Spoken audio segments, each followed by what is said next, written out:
অভ্রের চোখ হাসছে, মাথা নেড়ে সে সম্মতি জানালো। ওয়েন্দ্রিলা হাত সরিয়ে নিল। অভ্র সেই সুযোগে টুক করে আবারও চুমু খেলো ওয়েন্দ্রিলার গালে। ওয়েন্দ্রিলা হাল ছেড়ে দিল। এই ছেলেটার সাথে সে কখনো পারবে না। সে কোনো না কোনো ভাবে নিজের মন মর্জি চালাবেই। ওয়েন্দ্রিলার হাতখানা নিজের হাতের ফাঁকে গলিয়ে গাঢ় স্বরে বলল, চল বউ। বাহিরে বিনা নোটিশে বৃষ্টি শুরু হয়েছে। তৃষা দোকানের বাইরেই দাঁড়িয়ে আছে। ব্যাংকে আজকে আর যাবে না সে, হাফ ডে ছুটি নেওয়া আছে।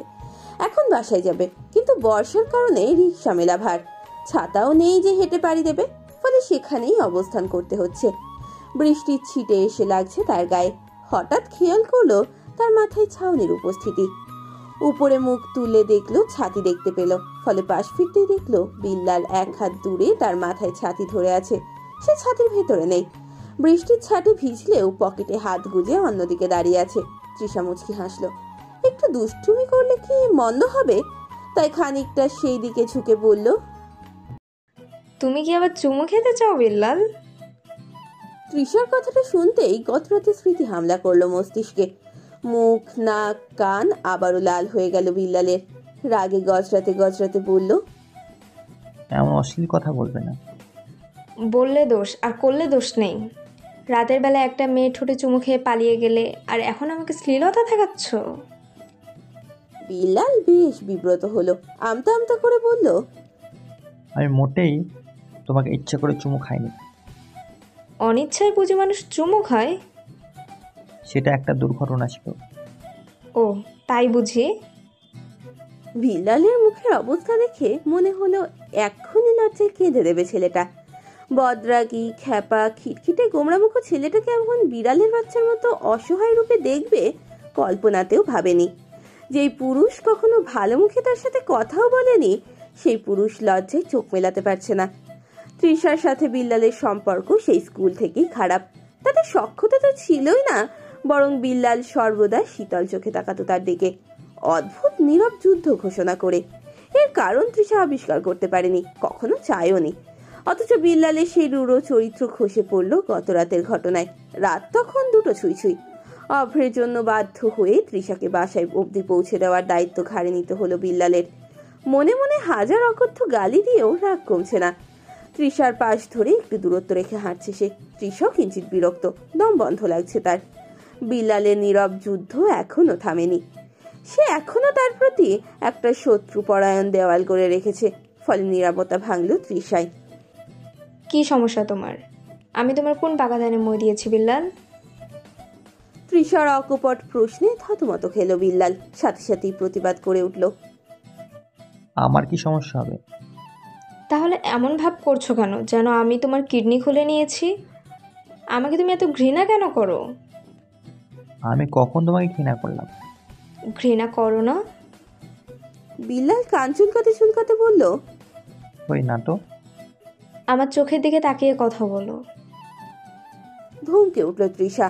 বিল্লাল হতভম্বের মতো চাইল। হুট করে অভ্রের উপর এত সময়ের রাগটা বেড়ে তৃষার উপরে বর্ষিত হলো। ক্ষিপ্র স্বরে বলল, তোমাকে এই জন্যই অপছন্দ করি? কিসের এত ভাব তোমার? মনে হয় মিস ইউনিভার্স হয়ে বসে আছো, দেখতে আলু ছোলকার মতো। বিল্লালের কথায় চোখ মুখ রক্তিম হয়ে গেল তৃষার। আলুর ছোকলা বলে আজীবন কেউ তাকে অপমান করেনি। এর মধ্যে একটা বাইক পাশ দিয়ে যাচ্ছিল তৃষার। তার ব্যাগের দিকে হাত বাড়াতেই বিল্লাল তৃষার হাত ধরে হ্যাচকা টান দিল। টানের তাল সামলাতে না পেরে হুমড়ি খেয়ে পড়ল সে বিল্লালের উপর। ব্যালেন্স হারিয়ে দুজনেই পড়ে গেল ফুটপাতের ওপর। অসতর্কতায় ছুঁয়ে গেল দুইজনের ঠোঁট। এর মধ্যে বাঁশির শব্দ, সাইরেন বাজতে শুরু করলো। চোরের দল বাইক ছুটালো ফুল বেগে। ঘটনার আকস্মিকতায় দুইজন বিমূঢ় হয়ে গেল। বিল্লাল কোনোভাবে টেনে তুলল তৃষাকে। কান লাল হয়ে আছে তার। নারীর অধর ছোঁয়া যে এতটা নরম হয় জানা ছিল না তার। তুতলিয়ে বলল, আমি আসি, তোমার বাসা চলে এসেছে। তৃষা উত্তর দিতে পারল না, থমকে দাঁড়িয়ে রইল শুধু। আজ দোকানে আসার সময়ও হাজার চিন্তা ছিল তার মাথায়, কিন্তু বিল্লালকে এমন ভাবে খোঁচাতে পারবে ভাবেনি। তৃষা বিদ্রুপ টেনে বলল, পুরুষ এমনই হয়, তাদের মন মর্জি উসুল হয়ে গেলে সব দুর্ঘটনা বলে চালিয়ে দেয়। চুমু খাবার বেলায় 16 আনা, কিন্তু দায়িত্বের বেলায় নেই। আমি কি বলেছি আমি দায়িত্ব নিব না? তুমি চাইলে আমি দায়িত্ব নিতে রাজি। তৃষা থমকে গেল, স্তব্ধ চেয়ে রইল। বিল্লালের এমন দৃঢ় কথা শুনবে অভাবনীয় ছিল। বিল্লালের চোখ মুখ দেখে মনে হচ্ছে না সে মজা করছে। বৃষ্টি থেমে গেছে।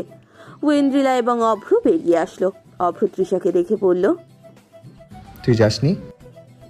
তৃষা কিছু বলল না, সোজা একটা রিক্সা ডেকে উঠল। ওয়েন্দ্রিলা এবং অভ্র হতবাক চেয়ে রইল। দুইজন তাকালো বিল্লালের দিকে।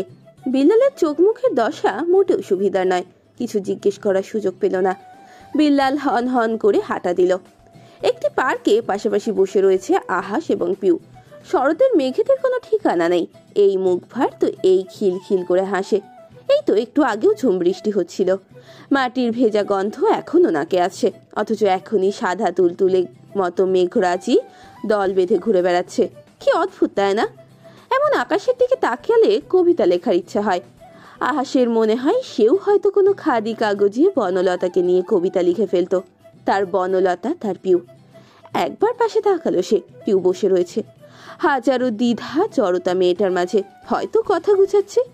এই মেয়েটি কাউকে আঘাত করতে পারে না, স্বার্থপর হতে পারে না, তাই খুব সতর্কতার সাথে কথা সাজায় যেন কেউ কষ্ট না পায়। আহাস খুব ভালো করেই জানে সেটা। আচ্ছা, সে যদি একটু স্বার্থপর হয় তাহলে পিউ কি করবে? সে যদি জেদ দেখিয়ে বলে তুমি আমারই হবে, পিউ কি বলবে তখন? মনে মনে হাসে আহাস। না, সে এমন কুরূপ পিউকে দেখাতে পারবে না। মেয়েটি আঘাত পাবে। ভালোবাসা তো আঘাত দেওয়া নয়। ভালোবাসা শুধু আনন্দের কেন হতে হবে? কিছু ভালোবাসা তো নীল বেদনারও হয়, তাই না? তাই তো সে সংগোপনে বলে, তুমি আমার জীবনের সেই অজানা কবিতা, যার প্রতিটি শব্দে লুকিয়ে আছে এক অতল বেদনা। পিউ তার কথা সাজিয়ে ফেলেছে। সন্তর্পণে সে বলল, আমি তোমাদের বিয়ে কবে প্রিয় আপু? পিউ চমকালো, একটু সামলে বলল, ঠিক হয়নি। আমি তোমার বিয়েতে থাকতে পারছি না, ক্ষমা করে দিও। কেন? প্রেমের প্রথম নিয়ম, প্রণয়িনীর বিয়েতে ঘুমের ওষুধ খেয়ে ঘুমাতে হয়। উঠতে হয় বিয়ের শেষে, যেন তাজা জখম না লাগে। পিউ কথা হারিয়ে ফেলল। তেতো একটা অনুভূতি বুকের ভেতরে ছেয়ে গেল। আহাস পা দুলিয়ে বলল, আমি আজ তোমাকে এখানে কেন এনেছি জানো? কেন?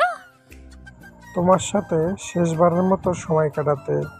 প্রিয় আপু, তোমার প্রতি আমার প্রেমটা যেন সমুদ্রের ঢেউয়ের মতো। তার জোয়ার আসে যায়, কিন্তু তীরে এসে পৌঁছানোর আগে মিলিয়ে যায় অসীমের কোলে। আমি তোমার থেকে আমি কোনো কৈফিয়ত চাই না, না তোমাকে অপরাধী করতে চাই। ভালোবাসা তো জোর করে হয় না। আমি তোমাকে ভালোবেসেছি, সেটা আমার নিজের ইচ্ছা। আমি তোমাকে চাপিয়ে দিয়ে পারবো না। আবার আমি এটাও চাই না তুমি আমাকে সান্ত্বনা দাও বা তোমাকে ভুলে যেতে বলো। আমি পারবো না। ভালোবাসতে যখন পেরেছি, সেই আঘাত সইতেও পারবো। আমি এখন বড় হয়ে গেছি, তাই আমাকে নিয়ে চিন্তা করো না। আমি চাই তুমি সুখী হও, ওই বোকা বেটার সাথে সুখী হও। তবে তোমার থেকে একটা প্রতিশ্রুতি চাই, কখনো যদি মনে হয় ওই বেটা তোমার যোগ্য নয়, আমার কাছে চলে আসবে। ভেবো না বদদোয়া দিচ্ছি, সেটা আমি পারবো না। অসম্ভব আমার জন্য তোমাকে বদদোয়া দেওয়া। শুধু বলবো আমি তোমাকে ভালোবাসবো যতদিন আমার মন ভালোবাসতে পারবে। পিউ কাঁদছে। আহাস আলতো করে তার অশ্রু মুছে দিল। কিছু গল্প অপূর্ণই ভালো, কিছু প্রেম অপূর্ণই ভালো। আহাস হাসছে। ব্যথা করছে বুকের বাপাসটা, তবুও সে হাসছে, কারণ তার প্রণয়িনীর চোখে অশ্রু। এই অশ্রু শুধুমাত্র তার। খাওয়া দাওয়া শেষে নিজের ঘরে আসতেই চমকে গেল ওয়েন্দ্রিলা। ঘরে আলো জ্বলছে না, সব আলো নিভানো। মোমবাতি জ্বলছে, সুগন্ধি মোমবাতি, সেই সাথে ফুলের মিষ্টি গন্ধ। দরজা থেকে ফুলের পাপড়ি ছড়ানো। অভ্র করেছে এগুলো। ভেতরে প্রবেশ করতেই অভ্র দরজা আটকে ফেললো। পেছন থেকে জড়িয়ে ধরলো তাকে। তার স্পর্শে কেঁপে উঠল ওয়েন্দ্রিলা। সেই দিন দোকানের ঘটনার পর তাদের সম্পর্কটা অনেকটাই সহজ হয়ে গেছে, কিন্তু এমন কিছু যে হবে এ যেন অকল্পনীয় ছিল। অভ্রের ঠোঁট স্পর্শ করলো ওয়েন্দ্রিলার কান। হালকা কামড় দিয়ে বলল, তোর বরের সারপ্রাইজ কেমন লাগলো বউ? এগুলো কখন করেছিস? যখন তুই আম্মার ঘরে ছিলি। আমি কিন্তু কথা রেখেছি। আমি তখনই তোর কাছে এসেছি যখন তুই চেয়েছিস। এবার কি তোর মনশহরের নিমন্ত্রণ পেতে পারি? ওয়েন্ড্রিলার হৃদয় স্পন্দিত হচ্ছে বারে বারে। আধো আধো আলোতে একরাশ লজ্জার ভিড়ে থাকালো সে অভ্রের গাঢ় নয়নে। দুইজনের চোখে নিজেদের নতুন রূপে আবিষ্কার করলো যেন তারা। মোমের হলদেটে আলোয় অভ্রকে স্বপ্নের পুরুষের মতো ঠেকলো ওয়েন্ড্রিলার কাছে। হৃদয় থমকে গেল। মনে হলো শুধু আশ্রয় দিলে কি খুব ক্ষতি হবে? থমকে যাওয়া সম্পর্কটাকে সুযোগ দিলে খুব ক্ষতি হবে? ভাঙা মন দিয়ে আর একবার ভালোবাসলে কি খুব ক্ষতি হবে? মস্তিষ্ক উত্তর দেওয়ার সুযোগটুকুও পেল না। পুরুষটি তাকে কোলে তুলে নিল। অবাধ্য চাহিদা আর নেশায় বুধ হওয়া চোখে তার দিকে চেয়ে রয়েছে সে। অভ্রের উষ্ণ হাতের স্পর্শ করলো ওয়েন্ড্রিলার হৃদয়। অভদ্র পুরুষটি কানের কাছে ঠোঁট মিশিয়ে বলল, কথা দিচ্ছি ব্যথা দিব না। অভদ্র পুরুষের কথাই লজ্জার ভার বাড়ল। মুখখানা লুকিয়ে নিল বলিষ্ঠ বুকে। চোখ তোলার সাহস হলো না। অভ্রের মুখে বিজয়ী হাসি। বাহিরে তখন ভাদের লাজহীন বর্ষা। পাতার উপর উদাসীন কুম্ভরাজি নৃত্য চলছে। ভিজছে তৃষ্ণার্ত ধরনী।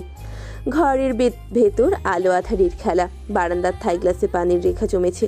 ভেতরের দেয়ালে লিখিত হচ্ছে প্রেমের উপকথা। অভ্র তার স্ত্রীর পেলব শরীরখানা আলতো করে বিছানায় শোয়ালো। ভাব এমন যেন খুব ভঙ্গুর, অতি দুর্বল কোনো প্রাণ একটু অবহেলাতেই ভেঙে গড়িয়ে যাবে। ওয়েন্ড্রিলার নত মস্তক দুই হাতে তুলল সে। খুব সময় নিয়ে দেখল তার হৃদয় রামভি লজ্জার ভিড়ে তীর তীর করে কাঁপছে। চোখের পাতা চিকন রক্তিম ঠোরঝোড়া শিহরণ জাগাচ্ছে অন্তঃস্থলে। মস্তিষ্ক হয়তো সবুরের চাবিখানা হারিয়ে ফেলল। মনের অবাধ্য কামনায় বুধ হলো সংযমী পুরুষ। দখলে নিল চিকন ওষ্ঠজোড়া। বাধা দিল না ওয়েন্ড্রিলা, বরং তার সাথে সাড়া দিল। মনের দ্বিধাগুলোকে একপাশে টাইম প্লিজ বলে প্রশ্রয় দিল তার অভদ্র গোয়ার পুরুষকে। ওয়েন্ড্রিলার প্রশ্রয়ে আরো আগ্রাসী হয়ে উঠল অভ্র। ওয়েন্ড্রিলার বুকের ওড়নাখানা এক টানে খুলে ছুঁড়ে ফেললো মাটিতে। অধচোরা মুক্তি দিয়ে এক নজর তাকালো ওয়েন্ড্রিলার মুখখানায়। তার ছলছল নয়ন দেখে হুট করে ছাদ করে উঠল অভ্রের ভেতরখানা। গম্ভীর স্বরে শুধালো, তুই না চাইলে আমি এগোবো না। অভ্রের এমন কথায় কাপা কাপা স্বরে ক্ষীণ গলায় বলল ওয়েন্ড্রিলা, তোকে বিশ্বাস করে ঠকে যাব না তো। মোমের মৃদু হলদেটে আলোয় ওয়েন্ড্রিলার কান্নারত মুখখানা অভ্রের কাছে ঐশ্বরিক ঠেকল। চোখের কোণ থেকে গড়িয়ে পড়া অশ্রুকণা যেন মুক্তদানা। ঠোঁট ছোয়ালো সেই নেত্র জল যুগলে। শুষে নিল নোলা জল। গাঢ় স্বরে বলল, আজীবন তো বিশ্বাসের দুয়ারে ঠাঁই পেলাম না, একবার বিশ্বাস করেই দেখ। ঠকে গেলে? অভ্রর হাসি বিস্মৃতি হলো। ফিসফিসিয়ে বলল, আমার গর্দান আর তোর হাত সঁপে দিব না হয়। ওয়েন্ড্রিলার ঠোঁটে উন্মোচিত হলো নিষ্পাপ হাসি। টাইম প্লিজ বলা চিন্তার জোয়ারগুলো ভাটায় পরিণত হলো। দুই হাতে অভ্রের মুখাবয়ব খানা আগলে ধরল। নিজ থেকে ওষ্ঠ রেখায় নিজেকে সঁপে দিল ওয়েন্ড্রিলা। ওয়েন্ড্রিলার এমন কাজে হৃদস্পন্দন বেড়ে গেল অভ্রের। নিঃসাগ্রস্থের মতো আধিপত্য জমালো সে। এই নারী কেবল আমার। এই উক্তিটি বিস্তার করলো মন মস্তিষ্কে। একসময় ঠোঁট ছেড়ে নেমে গেল গলদেশে। নিজের আধিপত্যের প্রমাণকে রক্তিম বর্ণে উজ্জীবিত করলো। ঘোর লাগা মাতালের মতো তার বিচরণ হলো ওয়েন্ড্রিলার দেহে। বিশাল দেহে মানুষটির ভারে নিষ্পেষিত হলো ক্ষীণ নারী দেহ। জ্বলন্ত অগ্নিতাপে গলন্ত মোমের মতো মিশে রইল ওয়েন্ড্রিলা। সেই সাথে প্রারম্ভ হলো এক নতুন অধ্যায়।